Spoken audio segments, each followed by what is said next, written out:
नमस्कार. आयुष्यामध्ये आपण काय शोधत आहोत? आनंद आणि मनःशांती. आणि ह्या दोघांच्या मध्ये काय अडथळा येत आहे? फक्त दोन. आणि ते दोन म्हणजे पहिला, आयुष्यातले प्रसंग किंवा माणसं आणि आपली त्यांच्या बाबतीतली प्रतिक्रिया. मंडळी, आता जर तुम्ही विचार केला तर प्रतिक्रिया ही त्या क्षणाची कधीच नसते. कारण जर आपण जागरूक मनाने म्हणजेच कॉन्शियस माइंडमध्ये राहिलो आणि विचार केला तर आपण प्रतिसाद देऊ. आणि ह्या प्रतिक्रियेचं मूळ मग कुठे आहे? तर ते आहे अंतर्मनामध्ये म्हणजेच सबकॉन्शियस माइंडमध्ये.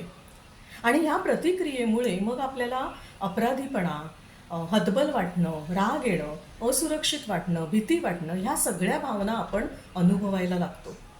ह्याचं मूळ मात्र आहे कदाचित पूर्वायुष्यामध्ये, कदाचित ह्या आयुष्यातल्या भूतकाळामधलं, किंवा पूर्वजांनी जे काही अनुभव घेतले त्या अनुभवाच्या त्यांच्या भावना आपल्या DNA मध्ये आल्या आहेत.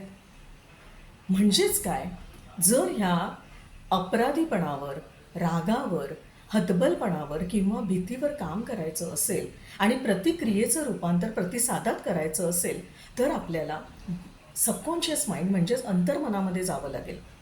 रिग्रेशन थेरपी किंवा इंटिग्रेटेड क्लिनिकल हिप्नोथेरपीमध्ये थेरपिस्ट तुम्हाला सहजपणे सहाय्य करतात आणि तुमच्या अंतर्मनामध्ये घेऊन जातात आणि जेणेकरून तुम्हाला तो अनुभव वेगळ्या दृष्टिकोनातून समजायला लागतो. आणि जेव्हा समजायला लागतो, नवीन दृष्टिकोन तयार होतो, त्यावेळेला रागाचं रूपांतर मान्यतेमध्ये होतं, अपराधीपणातून आपण शिकायला लागतो आणि भीती श्रद्धेला जन्म देते. त्यामुळे थेरपिस्ट बरोबर ज्या वेळेला तुम्ही त्या भूतकाळात जाऊन काहीतरी समजून घेता त्यावेळेला तुमचा प्रवास अमान्यतेकडून मान्यतेकडे होतो, ज्ञानाचं रूपांतर बुद्धीमध्ये होतं आणि त्या क्षणी तुमचा प्रवास हा आनंदाकडे आणि मनःशांतीकडे जायला लागतो. ह्या क्षणात जगण्याची कला तुम्ही अवगत करायला लागतात. थँक्यू. धन्यवाद.